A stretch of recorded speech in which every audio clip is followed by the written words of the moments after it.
God formiddag. Klokken er blevet 12, og det er blevet tid til nyhederne. Misbrug er så hurtigt i Danmark. Derfor har vi sendt vores reporter ind til Aarhus Midtby for at udspørge folk om deres meninger vedrørende sagen. Vi er nu ankommet til Aarhus Midtby, hvor vi udspørger folk om deres meninger til misbrug i Danmark. Ja, nej. Hvad er din holdning til det? Hvad hælder du mest til? Jamen, jeg tror nok, at vi frigive det, så var der ikke så mange, hvad skal man sige, kriminelle, det kunne selv af det, ikke også? Jo. Det vil være en af de ting, jeg tænkte på. Ja. Så vil det blive billigere for dem, vi bruger. Tak for det. Ja, var det det? Det var det. Tak for det. Goddag, jeg hedder Peter, og jeg arbejder i GameStop i min fritid. Top.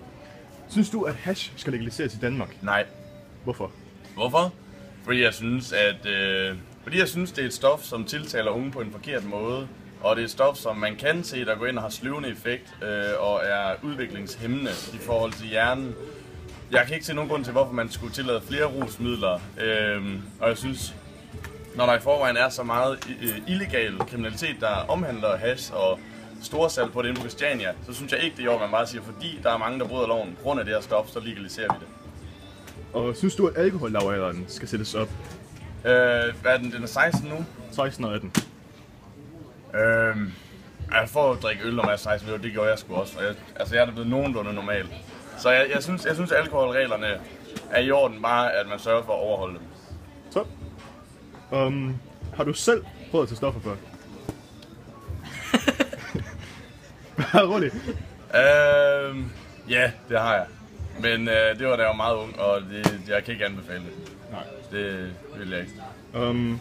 Er det rimeligt at putte misbrugere i fængsel som straf? Altså, i Danmark er der jo regler for, at man ikke kan blive fængslet, hvis man bare har en lille mængde til egen forbrug, eller lige har taget det. Men jeg synes, det vil være en god idé, fordi at det er den eneste måde, man kan holde dem fra stoffet i en længere periode, og så kan man da håbe, at det, at de er væk fra stoffet, kunne gøre, at de kunne indse, at deres liv er lidt skadet. Altså især de hårde misbrugere, narkomaner og lignende. Desværre er det oftest bare svært for dem at komme ud af det, selvom de kommer i fængsel og lignende. Men jeg synes, at man aktivt skulle gøre et eller andet, og man kan ikke bare sige, at man kan være ligeglad. Tak for det. Skal det legaliseres i Danmark? Hvor fanden jo.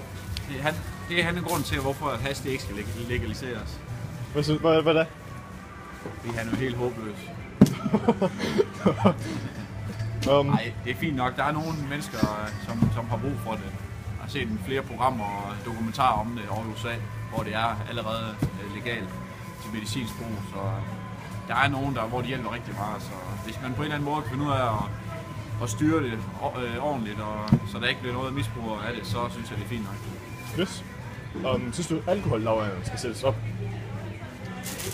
Jeg tror ikke, det hjælper at sætte lavalderen for alkohol op, fordi jeg tror bare, folk vil gøre, så vil de unge gøre det mere i smug, og så vil det blive lidt mere ukontrollerbart. Og vi har alligevel en alkoholkultur i Danmark, som har haft det i mange år, ikke? At vi drikker meget, og så jeg tror bare, det er vigtigt, men når de gerne vil begynde at drikke, så man lige måske gør det lidt med dem til at starte med, og så, eller lære dem, hvordan man gør, og hvordan man styrer det, ikke? Så det ikke til overhånd. Ja. Ikke at jeg kan styre det, for jeg kan ikke styre det. Har du selv taget stoffer? Det har jeg. Jeg har både taget stoffer og drukket meget, men man lærer jo en masse ting gennem ens liv, ikke?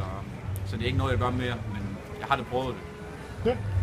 Alkohollavalderen skal sættes op i Danmark. Nej, det synes jeg ikke. Altså 18 år, det er rimeligt.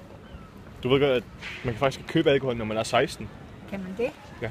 Alt under 16,5% kan man købe, hvis man er 16 år. Jeg synes, så skal den sættes op til 18 år. Og så skal der også holdes. Altså hvis ikke butikkerne kan forstå det, så skal de have en bøde for det. Af en eller anden art. Men hvorfor synes du, at det skal sættes op egentlig? Der er nogen, der ikke forstår at te sig. Altså, de forstår ikke at bruge det rigtigt. De drikker sig jo simpelthen fra samling. Altså. Ja. Men det kan de ældre også. Jeg ved, det gjorde jeg selv. Ja. Synes du, at hash skal legaliseres i Danmark? Ja da. Hvorfor? Jeg ryger det ikke selv. Men det fejler ikke noget. Ja, alle de ryger alligevel, dem der har lyst til det. Om de må eller ej, det er jo på. Nej, det er ham, der filmer. Nå, men altså, det er jo ikke løgn, fordi altså narkotika, altså hårde stoffer, det synes jeg, det er noget lort. Ja. Men altså hash, det gør ikke noget. Det synes jeg altså efter min egen. Jeg kender mange, der ryger det lort. Jeg har aldrig røget det selv. Jeg ved ikke hvorfor. Jeg drikker bare en bajer og et glas rødvin. Fair nok. Synes du, at alkohol-lavalderen skal sættes op? Nej, jeg synes, det er 15 år. Det er fandme, ved du hvad det var. De drikker det alligevel. Det er faktisk 16. Synes du, at det skal sættes ned til 15 så? Jamen er det ikke 15? Og det er blevet sat op til 16. Er det det? Ja. Jamen så sæt det op til 18. Det er ligesom en seksuel lavalder. Nej, 16 år, det er fint nok, synes jeg. Jeg ved ikke, folk de drikker det alligevel. Ja. Er det rimeligt at straffe misbrugere med fængsel? Ja, det er afhængigt af, hvad for noget misbrug det er. Stoffer? Om det er stoffer. Ja. De skulle skydes. De skulle simpelthen skydes? Ja, det er noget lort til alle, roden til alle unge. Det er jo ligesom dem der med børn, der kan finde på at røre mindreårige seksuelt. Dem kan jeg heller ikke tåle. Uden pis. Nå, men du har aldrig nogensinde selv taget stoffer? Aldrig liv. Jeg har drukket en Fanta Branca, det er nok det sejeste, jeg har prøvet. Ja. Nej, det har jeg sgu ikke. Det har jeg ikke. Det er en af de få laster, jeg ikke har. Men så kan jeg jo godt lide det. Tak for det. Tak til jer. Nu tilbage til studiet. Frank Jensen, Københavns borgmester, mener, at København burde være fristed for stoffer som hash. Vi har spurgt ham om, hvorfor. Flere stater i USA er allerede gået legaliseringsvejen. Der er de i Washington State, og der er de i Colorado. Vi har haft chefanklager over fra Seattle til at deltage i konferencemøde på Københavns Rådhus, hvor man endelig kan se, at der sker noget. Vi kan erkende, at forbudspolitik ikke har virket så godt, og det har den heller ikke i Danmark. Vi kan se i dag i København, der vurderer politiet, at der sælges på gaderne for op til 1 milliard kroner hash illegalt. Vi kan se, at det øger skadevirkninger, og vi kan se, at det fremmer flere misbrugere, og vi kan også se, at det forsyner de kriminelle netværk, også rockermiljøet og indvandrerbanderne.